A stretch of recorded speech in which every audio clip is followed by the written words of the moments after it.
All right. Being pregnant and giving birth in the age of COVID. What wild times we're living in, right? And what a time to bring a baby into the world. It's kind of fascinating to, be witnessing all this, but of course, if you're pregnant, it's absolutely understandable if you're feeling uncertain, scared. I've waited a while to make this video because so much of the research is evolving and changing, and I was just trying to kind of get a handle on what the consensus was about COVID, pregnant women, birthing, and newborn babies. While there's really still not any like definite answers, like we absolutely know this, this, and this, there's more solid kind of like anecdotal evidence. Obviously, there haven't been any like massive studies, but they've been kind of watching how pregnant women respond to COVID, how babies respond to COVID. And so we're starting to get a little bit more information. And so that's what I'm going to go over. Okay, so COVID, how can you get it? Respiratory droplets are the main way from somebody coughing or sneezing. While this research is still evolving, there's starting to suggest that it's actually not as easy to get it from somebody that's asymptomatic or from like touching the surface of something, that it's mainly from being exposed to airborne respiratory droplets of somebody that is sick and showing symptoms and they've coughed or sneezed, and then again you're exposed to those respiratory droplets. Symptoms: fever, cough, sore throat, shortness of breath, chills, muscle aches, headache, loss of smell, which also equals a loss of taste because we get our taste from our sense of smell. Those are all symptoms. Of course, if you feel like you might have it, let your care provider know. It is finally becoming a little bit easier, at least in some areas, to be tested. So if in doubt, try to get that test.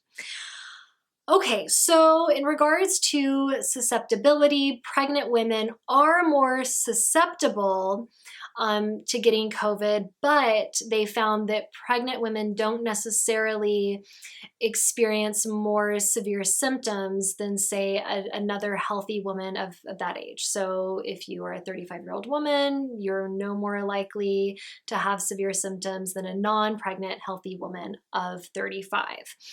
There's actually been suggestions that the common flu is more dangerous for pregnant women than COVID. So again, while you want to be vigilant about hand washing and being cautious, know that even if you get it, it's unlikely that you'll have really severe symptoms. Again, we never know anything for sure, but I say that so you don't, have to live in fear. And that is based on what they've observed from pregnant women that have gotten COVID so far. A lot of the pregnant women who have tested positive for COVID have had really mild symptoms. A lot of them don't have any symptoms at all. Okay, so something that you might want to do in the age of COVID is reconsider where you want to birth. So for example, if you were planning on birthing in the hospital, but now that idea makes you so anxious, it might be best for you to consider finding a midwife that will attend a home birth or a birth center that you can have the baby in. With that said, if you have to give birth in a hospital because of different circumstances, or if you still, really want to give birth in the hospital and you feel okay with that, know that you are safe to do that. Labor and delivery wards, at least all the ones that I've heard about, are taking big measures to make sure that pregnant women and babies are safe, that it is a very safe environment for them. So know that if you do need to give birth in the hospital, you can feel calm, but if you're feeling really triggered by that idea, start the process of looking for a home birth or birth center midwife, because a lot of them are filling up pretty fast because more and more women are trying to give birth at home or at a birth center since all of this began. So if you think that's something you might be interested in, start the search now. And they can also help you determine if you are a good candidate for a birth center or home birth. You might find out that actually the hospital, because of a variety of circumstances, is the safest bet for you. Okay, so how does COVID impact infants? So early research is showing that COVID is not present in the breast milk, cord blood, or amniotic fluid. So what this suggests is that COVID does not pass from mother to fetus, that it's safe and it's safe to breastfeed, even if you test positive. And the babies that have gotten COVID, they've had pretty mild symptoms, and babies typically have a pretty low risk of exposure, and they have higher levels of antibodies, which is good. And I've had a lot of women ask, is it still safe to do well child visits, which is, those visits after the baby's born? Yes, I would definitely still schedule those visits. Your pediatrician will help you take steps to make sure you and baby stay safe, even if you're going into the doctor's office. I've heard of some offices where they come out to the car to do the check for baby. They're getting kind of creative to make sure that everybody stays safe, but you definitely want that care for the baby after they're born. Something else to know. One other thing I wanted to mention about the babies is after they're born, if you need to go out somewhere where there are a lot of people, for example, if you need to go to the grocery store or something with the baby, put them in a stroller with like a cover over it, like a netting or something. So of course they can still breathe. That's of utmost importance, but it just helps to somewhat minimize the risk of exposure because obviously we cannot put a mask on a baby. Okay, so what to do if you test positive? So one of the main things that I want to remind you of is that if you test positive and you give birth in the hospital, nobody can forcibly remove or nobody can forcibly separate you from your baby. So health organizations, again, they've maintained that moms with COVID can breastfeed, that it doesn't pass through the breast milk. So you should really advocate for your right to keep your baby with you as much as possible. Of course, you want to wear a mask. You want to be hyper vigilant about washing hands. You want to be so careful. But I would really encourage you to not let them take your baby away from you.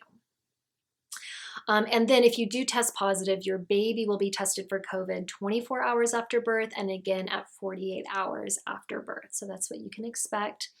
And of course, if you're one of the rare women that does need more intensive care, you'll make a plan, with your partner if you have one or other loved ones for how to care for baby as you receive the care that you need.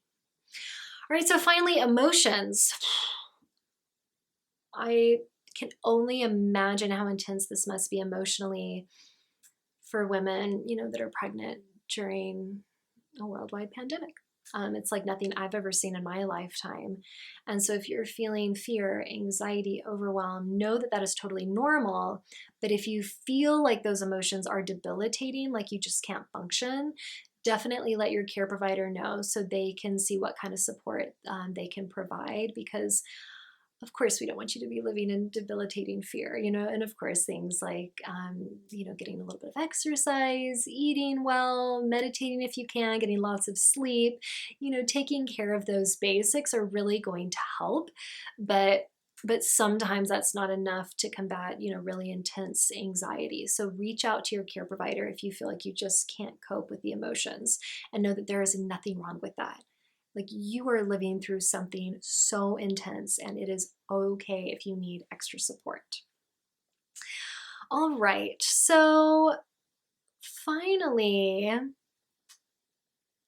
if you're not feeling intense anxiety, you're feeling okay, but you're feeling kind of bummed that you're just stuck at home, you can try to see this as like this great opportunity to bond with your nuclear family, if you already have kids, or, a beautiful opportunity to really spend a lot of one-on-one time with your partner before you have your first baby. Not to be cliche, but, as much as possible, trying to find the silver lining, maybe you have more time to rest on the couch and watch Netflix or whatever, but as much as you can, focusing on the little like slivers of positivity, and just giving yourself so much grace, allowing yourself to rest as much as you need to, cry when you need to, just to let those emotions flow through you, to not, resist your emotions, and to be so gentle with yourself. All right.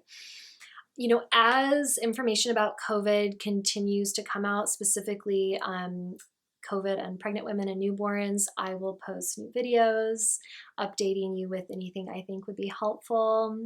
In the meantime, sending you so much love and hoping we get through all of this sooner than later.